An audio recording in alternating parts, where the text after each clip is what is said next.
Man, I thought this wasn't even going to be a question this year, but is Alaska going to happen? Holy moly. Cruise news, let's talk about it.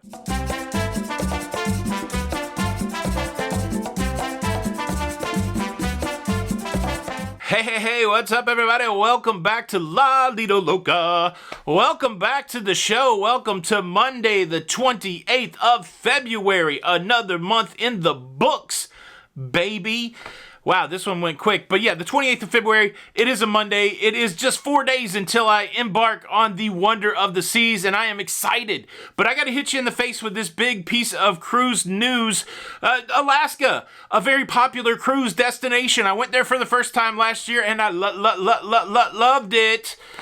But can I go back this year? That's the big question. I thought, yes, I'm scheduled to go back in August, but now Canada, they have reopened their cruise ports, and they got some cruise rules that are more restrictive than the cruise rules here in the United States, and it's causing some trouble. If you remember how Alaska played out last year, there was a shortened Alaska season because the United States granted an exemption to Alaska, to the cruise lines, for the Passenger Vessel Services Act. The Passenger Vessel Services Act is a really old act. It's in place, a protectionary act to protect American commerce from foreign competition, and it messes up cruising. You can't go from one U.S. cruise port to another without there being some sort of foreign port in the itinerary. So you could go one U.S. to another U.S., but you got to go to a foreign port before you get back to that original U.S. Port. And that's why you can't just go from Seattle to all those ports in Alaska and then back to Seattle, because that's all USA, baby. So we got a weird screwy law here in the United States, and normally it's not a big deal because we just stop in Canada when we go to Alaska. We'll leave Seattle, we'll go up to BC, and then we'll go up to Alaska. No big deal. Well, last year, the Canadian cruise ports were closed, and so we had to get the exemption to the Passenger Vessel Services Act. It was hard fought by the senator there, Lisa Murkowski, in Alaska, but the exemption ended.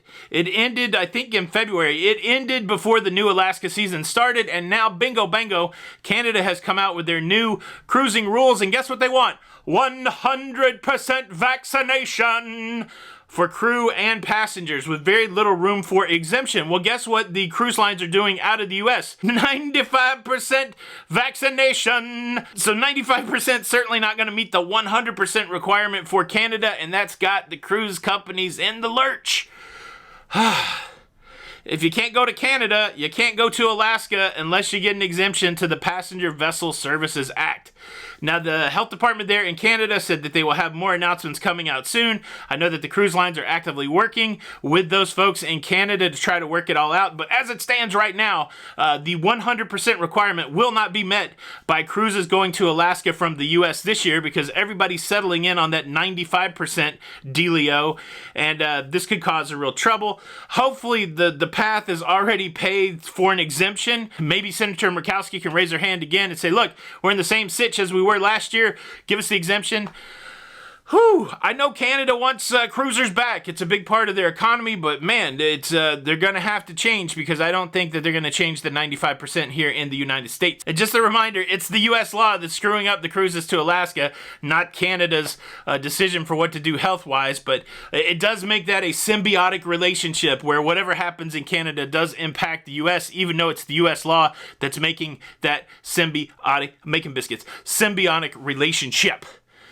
It's like the midichlorians and the Jedi. I've never seen midichlorians as high as I did on Anakin's. Crazy! Boom, that's your cruise news. Thank you so much for checking out the show today. For the comments, who cares about all this? I just want to know when you're going cruising again. Do you have a cruise on the books? How many days? Leave a comment below. Thanks so much for checking out the show today. I hope you enjoyed it. Home coffee. Woo! I'm having all kinds of technical difficulties. Hope you enjoyed the show. If you did, please hit the like button. And if you do not hit the like button, I'll be forced to give you a punishment. Now, somebody accused me of passing out curses. There's no magic in my language here, folks. I don't have the power of the deity to curse anybody. It's all just joking. And look, if you do not like the punishments, it's always pretty well telegraphed when they're coming. So go ahead and bail out. I'd love for you to stay to the end, but if you don't like the punishments, it's okay, you can leave. Here's the punishment. Please hit the like button. If you do not hit the like button, I will be forced to punish you, and today's punishment is this. Canadian cruise ports will require 101% of the people to be vaccinated, which isn't possible. So there's a lot on your shoulders for hitting the like button today. Hit the like button so that we can cruise to Alaska this year. It's on you. Only you can prevent forest fires. That means you got to get up in your flannel PJs from under your Winnie the Pooh blanket with a pail and put out fires. When they told me that in elementary school, I felt the weight of the world on my shoulders. It's Tony for Lido, Loca, and until the next time, we'll see you on the Lido. Is this thing even on? Man, okay, yeah, I think I recorded the show. Bye.